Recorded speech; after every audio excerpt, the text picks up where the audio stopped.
নমস্কার। এই মুহূর্তে আমি নিউজ 18 বাংলায় অয়ন এবং আপনাদের সঙ্গে আমি অতনু রয়েছি এবং আমাদের সঙ্গে রয়েছেন শঙ্কর ঘোষ, পূর্ণমন্ত্রী শঙ্কর ঘোষ, ক্যাবিনেটে এই মুহূর্তে শঙ্কর ঘোষ আমাদের সঙ্গে স্টুডিওয়ে রয়েছেন। একদম আমি শুভেচ্ছা, আমরা নিউজ 18 বাংলার পক্ষ থেকে শুভেচ্ছা জানাই। ধন্যবাদ। কিন্তু প্রথম যেটা আজকে জলজ্যান্ত ইস্যু অতনু, সেইটা নিয়ে কথা বলতে হয়। একজন বিধায়ক, জনপ্রতিনিধি, যেখানে আইন তৈরি হয় সেখানে বিরোধী দলনেতা হওয়ার জন্য বিরোধী দলনেতার প্রস্তাবে সই চুরির অভিযোগ। এবং শঙ্কর, আপনি জানেন কিনা জানি না, ঋতব্রত বন্দ্যোপাধ্যায়, সন্দীপন সাহা, তারা তৃণমূলের দুজন বিধায়ক, তারা অভিযোগ করেছিলেন প্রথমে নৈতিকতার দিক থেকে। সেই নৈতিকতার পাশে তৃণমূল দাঁড়াতে পারলো না, তৃণমূল বহিষ্কার করলো। ধন্যবাদ। বিষয়টি নিয়ে খুব ছোটই বলবো, সেটা হচ্ছে যে একটা দল যখন অন্তঃসার শূন্য হয়, দল যখন নীতিহীনতা এবং ক্ষমতার লিপ্সার মধ্যে ঢুকে থাকে, মানে ভারতবর্ষের রাজনৈতিক ইতিহাসে তৃণমূল, কংগ্রেস এইরকম একটি দলের নাম হবে যেটা ক্ষমতার থেকে চলে যাওয়ার এক মাসের মধ্যে, এক মাসও হয়নি, তার মধ্যেই দলটি ভেঙে গুড়িয়ে যাওয়ার সম্ভাবনা কিন্তু সামনে এসছে। দ্বিতীয়ত হচ্ছে, সন্দীপন সাহা নিজে বলছেন এই দল থাকবে না। আমি বললাম আমার তো ওনার সাথে কথা হয়নি, আমার যতটুকু রাজনৈতিক শিক্ষা বা অভিজ্ঞতা, তাতে মনে হলো যে এত দ্রুত একটা দল পুরো ভেঙে যেতে পারে, সেটা মানে 80 জন বিধায়ক, দলের যিনি সর্বোচ্চ নেত্রী ডাকছে, 19 জন উপস্থিত হননি, 19 জন উপস্থিত, 61 জন আসেননি। এর থেকে বোঝা যায় এই দলটা মূলত ক্ষমতাকে সামনে রেখেই তারা এগিয়েছিলেন। এইবার ওই দলের অভ্যন্তর থেকে এই ধরনের ঘটনা সামনে আসাতে আরেকবার আর নতুন করে আমার কারো নাম না নিয়েই বলি, আসলে কথা দলটাই মানে যারা চালান তাদের অনেকেরই জাল শংসাপত্রের অভিযোগ রয়েছে বা কথা আমরা শুনেছি। তো স্বাভাবিকভাবেই যখন এই ধরনের জাল জুয়াচুরির বিষয় আসে, সেই দলের সাথে তৃণমূলের নাম জড়িয়ে থাকবে না, এটা তো হতে পারে না। সেটা সামনে এসছে, তারা তাদের সিদ্ধান্ত নিয়েছেন। তাদের বিষয় হচ্ছে যে এতজন দীর্ঘদিনের বর্ষিয়ান বিধায়ক রয়েছেন ওই দলে, ব্লক লেটারে সাইন হচ্ছে আশ্চর্যের না। আমি একটা অন্য কথা ভাবছিলাম যে আপনি যেদিন থেকে রাজনীতি শুরু করেছেন, ধরুন ছাত্র রাজনীতি থেকে, আপনার জীবনে একটা স্বপ্ন ছিল যে আপনার জায়গাটা নিয়ে আপনি কিছু করবেন, উত্তরবঙ্গের জন্য কিছু করবেন, খুব স্বাভাবিক। আজ আপনি সেই জায়গায় এসে দাঁড়িয়েছেন, আপনি মন্ত্রী, আপনি আপনার জায়গার জন্য কিছু করতে পারবেন। সেইখানে দাঁড়িয়ে আপনি শুনছেন জনপ্রতিনিধিদের এমন একটা ইমেজ, বাইরের লোক বলছেন জনপ্রতিনিধি ব্লক লেটারে নাকি সাইন করছেন, সই চুরি করছেন। দেখুন, আমি সবসময় এটা বিশ্বাস করি যে পার্টি ইন পাওয়ার, যারা ক্ষমতায় থাকেন তাদের দায়বদ্ধতা অনেক বেশি হয়, এবং রাজনীতির ছবি যদি উজ্জ্বল করতে হয়, শাসক দলের যারা জনপ্রতিনিধি তাদেরকে এই ব্যাপারে বাড়তি উদ্যোগ নিতে হয়। আমার ব্যক্তিগত জীবনের অভিজ্ঞতায় আমি মনে করি যে cross section of the society, তারা যে মানুষের সাথে সম্পর্কে সব থেকে বেশি আসে তারা হচ্ছে রাজনৈতিক দলের প্রতিনিধিরা। ফলে তাদের ইমেজের উপরে দাঁড়িয়ে নির্ভর করে যে সমাজটা কিভাবে তৈরি হবে। ঘটনাচক্রে পশ্চিমবঙ্গের রাজনীতিতে এই সাম্প্রতিককালে 15 বছরে আমি শুধু দেখেছি যে এক শ্রেণীর চূড়ান্ত দুর্নীতিগ্রস্ত, বৈভবে নিমজ্জিত, রাজনীতিকে ব্যবসায় পরিণত করা, অহংকার, ঔদ্ধত্যপূর্ণ আচরণ। আমি না মাঝে মাঝে নিজেকে প্রশ্ন করতাম, রাজনীতি তো মানুষকে কিছু ফিরিয়ে দেওয়ার জন্য, সেবা করবার জন্য। এই কথাগুলো মুখে যারা বলেন তারা এতটা দুর্নীতিগ্রস্ত কি করে হন? কেননা বৈভবের প্রদর্শনটাও কিন্তু এদের দুর্নীতির সাথে সম্পৃক্ত হয়েছিল। আশা করি সেই ছবি পাল্টাবে এবং রাজ্যে নতুন সরকার মাননীয় মুখ্যমন্ত্রী শুভেন্দুদার নেতৃত্বে, আমাদের রাজ্য সভাপতি শ্রমিকদার নেতৃত্বে, এই কথাটা আমি আবার বলছি যে রবীন্দ্রনাথ নজরুলের বাংলাকে অনুব্রত আরাবুলের বাংলায় পরিণত করা হয়েছিল এই অধঃপতনের যে ইতিহাস, কেননা পতন কখনো শব্দ করে হয় না, তার যে অভিঘাত, সেই অভিঘাতটাকে পরিবর্তন করাটাই হচ্ছে সব থেকে বড় চ্যালেঞ্জ, রুচির পরিবর্তন। অনেক বড় বড় নাম বললেন, অনুব্রত আরাবুল, আমরা অতনু গত কয়েকদিন ধরে দেখাচ্ছি পঞ্চায়েত সদস্য, উপপ্রধান, তাদেরই বিলাসবহুল বাড়ি। এটা আমাকে একজন বলল, এটা তো এক ধরনের চাষ, মানে কৃষিতে যেরকম আমরা ফসল উৎপাদন করি, এবার এরা তো যেটা চাষ করেছে, এই চাষের কি নামকরণ হবে আমি জানি না। মানে খাটের তলার টাকা যেরকম একটা বড় সময় আমরা চর্চা করেছি, মানে আলু ফলাতে যাচ্ছে সেখান থেকে টাকা, কোথায় মানে কিছু আংটি দিয়ে গাছ থেকে কিছু পারবে সেখান থেকে টাকা, মানে খেতে টাকা। আমি বলছি যে মানে যে রুচি এস্টাবলিশ করে দিয়ে গেল এই তৃণমূল কংগ্রেস এই রাজনীতির, সেই রুচিকে পরিবর্তন করতে হবে। আমরা আজকে যারা জনপ্রতিনিধি হয়েছি, আমাদের মনে হয় যে তৃণমূল, বা আমার ব্যক্তিগতভাবে মনে হয় যে তৃণমূল কংগ্রেসের পরাজয়ও কিন্তু একটা সামগ্রিকভাবে পশ্চিমবঙ্গে জনপ্রতিনিধিদের একটা শিক্ষা দিয়ে গেল যে দুদিন আগে যে মানে যার অহংকারী বক্তব্য যে শ্মশান তৈরি করতে হবে, কেউ বলছে কি ডিজে বাজাবে, এখন দেখা যাচ্ছে যে পাড়ার ফুটো মস্তানেরও যা দাম আছে এর তাও নেই। ফলে এমন কোনো শব্দ বন্ধ, এমন কোনো ব্যবহার মানুষের সাথে করা উচিত নয় যে এই সময়কালে সেই শব্দবন্ধ বুমেরাং হয়ে তাদেরকে শিক্ষা দিয়ে দেয়।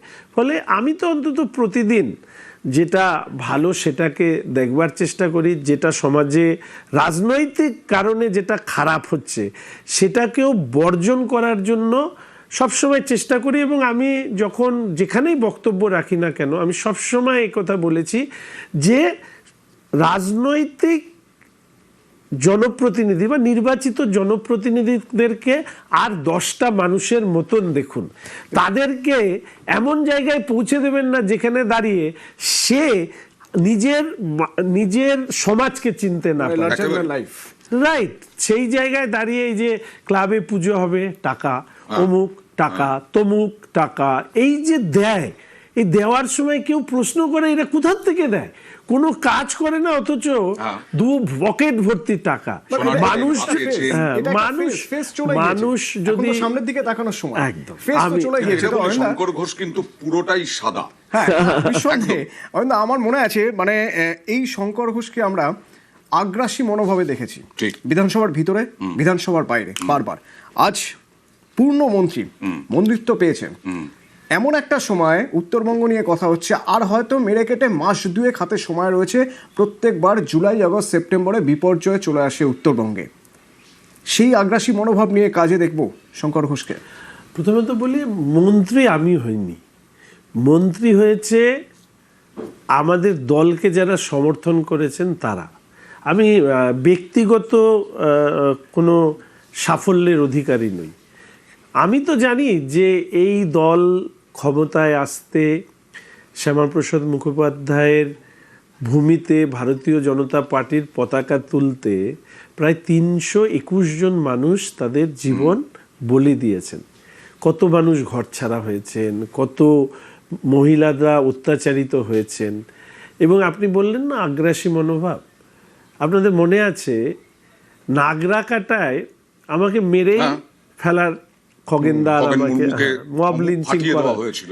সেদিন আমি শুধু এই উত্তরবঙ্গের একটা বিষয় তুলে আমি বলেছিলাম যে উত্তরবঙ্গের প্রাকৃতিক বিপর্যয়ে যখন মানুষ মারা যাচ্ছে তখন এই রেড রোডে রাষ্ট্র নাচছে, মুখ্যমন্ত্রী এখানে, উনি বসে থাকতে পারতেন, কিন্তু ওনার আনন্দের বহিঃপ্রকাশ এবং মানুষের মৃত্যু সেটা নিতে পারিনি। আমি একটা সোশ্যাল মিডিয়ায় লাইভ করেছিলাম। শুধু এই শব্দটি কেন বলেছি বলে আমাকে ঘিরে পরিকল্পিতভাবে মেরে ফেলার চেষ্টা হয়েছিল। আমি একটা কথাই বলি, সেটা হচ্ছে উত্তরবঙ্গের মানুষের একটা বঞ্চনার, একটা ফিলিং অফ আইসোলেশন আছে মেইন স্ট্রিম থেকে, সেটাকে দূর করতে চাই। এবং খুব ছোটভাবে বলেছি যে মাননীয় প্রধানমন্ত্রী আমাদের হাতে একটা ইরেজার তুলে দিয়েছেন, সেই ইরেজার দিয়ে ওই বঞ্চনা শব্দটাকে মুছে দিয়ে উত্তরবঙ্গের উন্নয়ন বা উত্তরবঙ্গের বিকাশ এই শব্দটাকে জুড়তে চাই। আমি চাই আগামী 5 বছর কাজ করবার পরে সুযোগ হলে ডাকবেন, 5 বছর পরে আমি নয়, মানুষ বলবে যে আমরা কতখানি সফল হলাম। শঙ্কর, উত্তরবঙ্গ বিজেপি ক্ষমতায় এলে পরেই উত্তরবঙ্গ আলাদা হয়ে যাবে, এই ন্যারেটিভটা বারবার তৃণমূল দিয়ে এসেছে, নির্বাচনী জনসভায় হোক, কোনো নেতৃত্বের ইন্টারভিউতে হোক। উত্তরবঙ্গ থেকেই 10 জন মন্ত্রী, এটা খুব একটা সহজ উত্তর আমি দিই। পশ্চিমবঙ্গ গঠন করবার ইতিহাস যদি আমরা পড়ি, তাহলে সেখানে শ্যামাপ্রসাদ মুখোপাধ্যায়ের নাম যেরকম আসবে এবং তার সাথে ভারতীয় জনতা পার্টির যে অবদান বা তার যে সংযুক্তি, সেখানে দাঁড়িয়ে প্রদেশ নেতৃত্ব ভারতীয় জনতা পার্টির তার অংশ হিসাবে আমরা কাজ করি। উত্তরবঙ্গের এই বিষয়টিকে সামনে রেখে অখণ্ড বাংলার একটি প্রস্তাব গত সরকার এনেছিল, হাউসে সেটা সর্বসম্মতিক্রমে সেটা পাশ হয়, গৃহীত হয় অখণ্ড বাংলার পক্ষে। এবার একজন উত্তরবঙ্গের মানুষ হিসেবে, একজন উত্তরবঙ্গের ছেলে হিসেবে শুধু এইটুকু বলবো, হ্যাঁ, উত্তরবঙ্গের কিছু মানুষের মধ্যে এই ধরনের ভাবনা আছে। সেই ভাবনার মূল কারণ হিসাবে উত্তরবঙ্গের অনুন্নয়নটাই হচ্ছে প্রধান কারণ।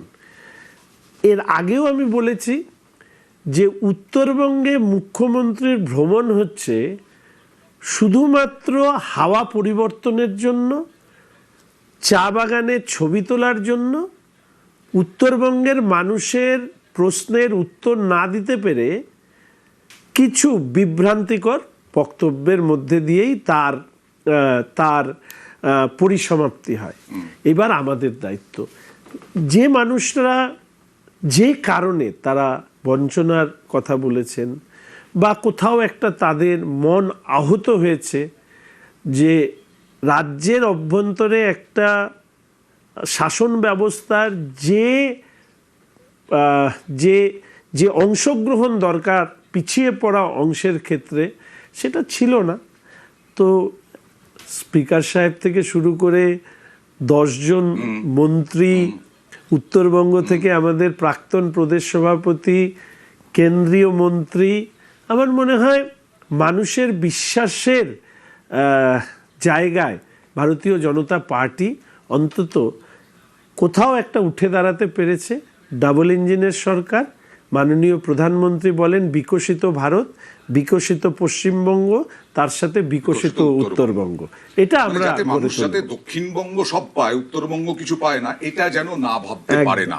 মানে কোন দপ্তর আপনি পাবেন সেটা এখনো পর্যন্ত আমি জানি না, কিন্তু আমি একটা কথা খুব জোর দিয়ে বলতে পারি, যতটুকু আমরাও আপনাকে চিনি, শিলিগুড়ির টেবিল টেনিস যা এখন খুব খারাপ জায়গায় চলে গেছে, অথচ একটা সময় শিলিগুড়ির টেবিল টেনিস বলতে শিলিগুড়ি সারা ভারত শিলিগুড়িকে চিনত।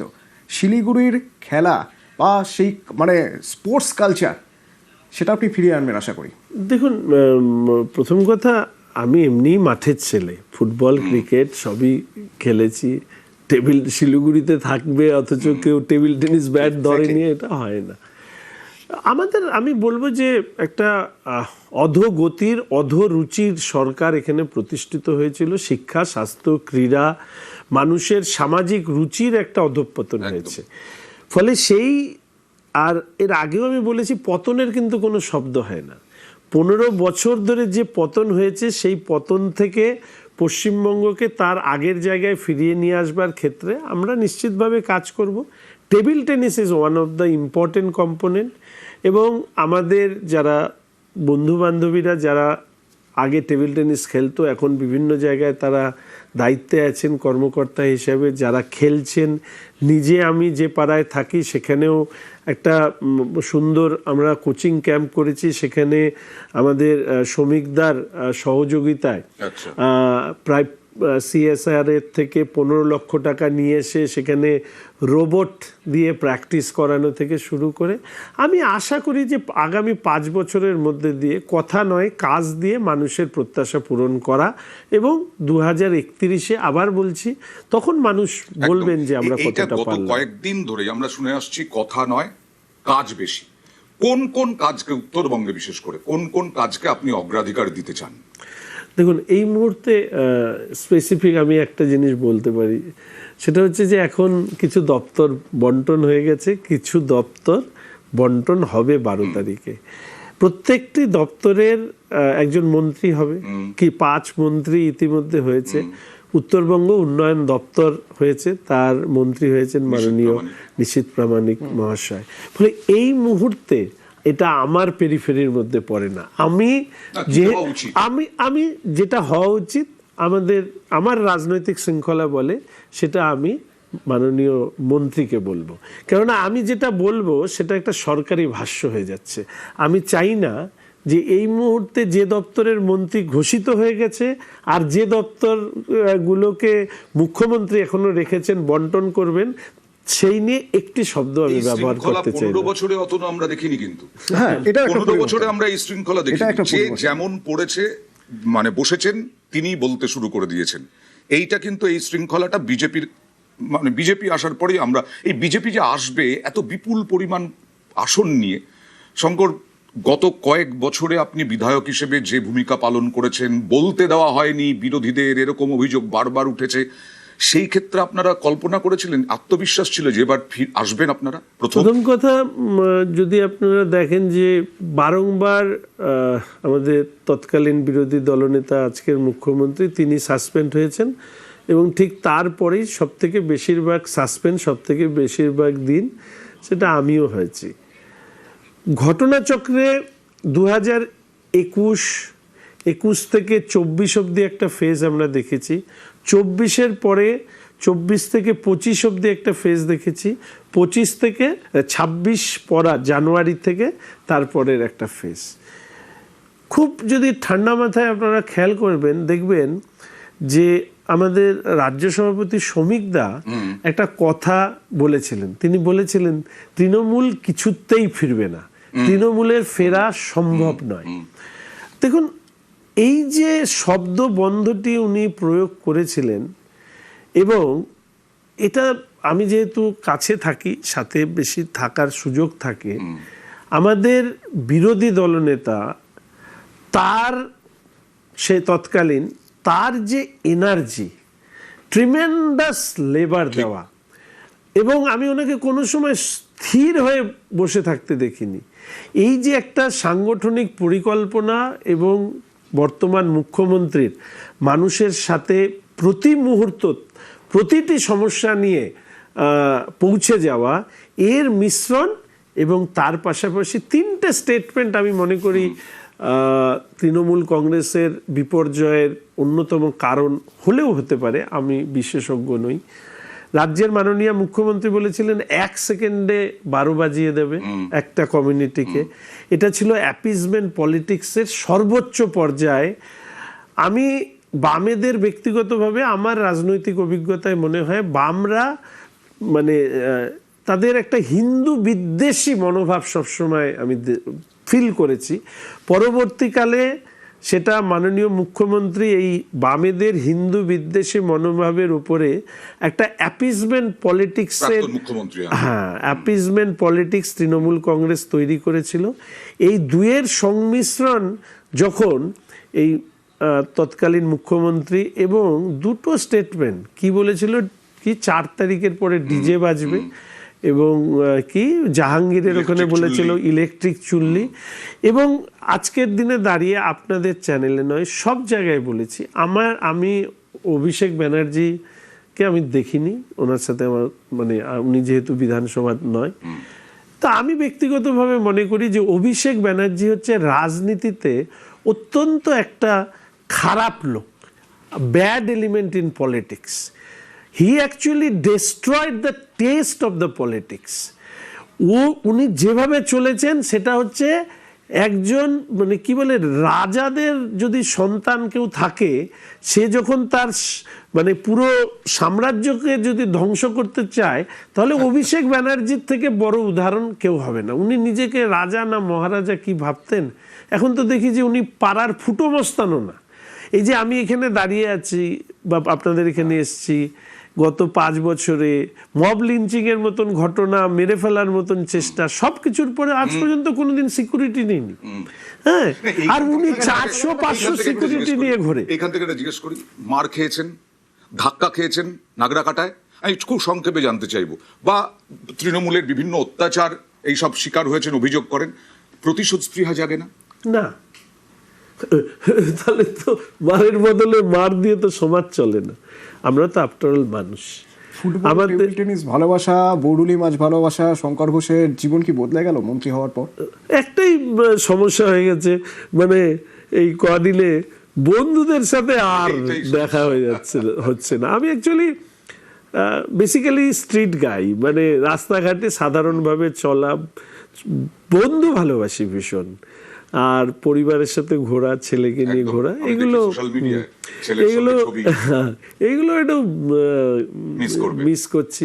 আর কিছু কিছু মানুষ ভাবছে যে শঙ্কর এত ব্যস্ত হয়ে গেল, ফোনে পাচ্ছি না, কিন্তু ঠিক আছে, কয়েকটা দিন আমি একটু গুছিয়ে নিতে সময় লাগবে। আমি ওই জন্য চ্যালেঞ্জ তো বটেই, অত যে পরিস্থিতি রাজ্যে হয়েছে সেইখান থেকে 5 বছরে রাজ্যকে এগিয়ে নিয়ে যাওয়া, সময়টা দিতে হবে মানুষকে এখন আর কি। বন্ধু বান্ধবরা একটু হয়তো বঞ্চিত থাকবেন। হ্যাঁ, আগামীর জন্য অনেক শুভেচ্ছা। শঙ্কর ঘোষ পূর্ণমন্ত্রী, অনেক ধন্যবাদ। শঙ্কর ঘোষ পূর্ণমন্ত্রী না, মানুষ। আমার প্লিজ, মানে এই শব্দ বন্ধে আমার তীব্র আপত্তি আছে। আমি আমার যোগ্যতায় মন্ত্রী নই, ব্যক্তির কোনো বিষয় নেই। দল দাঁড় করিয়েছিল, মানুষ ভোট দিয়েছে, যারা ভোট দিয়েছেন তারাই আমার অভিভাবক। আমার মানে আমি বলেছিলাম যে শিলিগুড়ির মানুষই আমার অভিভাবক। আজকে আমাকে একটু পরিসর বৃদ্ধি হয়েছে বলে আমি বলি যে পশ্চিমবঙ্গের মানুষই অভিভাবক, তাদের অভিভাবকত্বে এবং শুভেন্দুদা শ্রমিকদার নির্দেশেই কাজ করে। খুব ভালো, thank you so much. Thank you. আসছি হেডলাইন্সের পরে। Top headlines.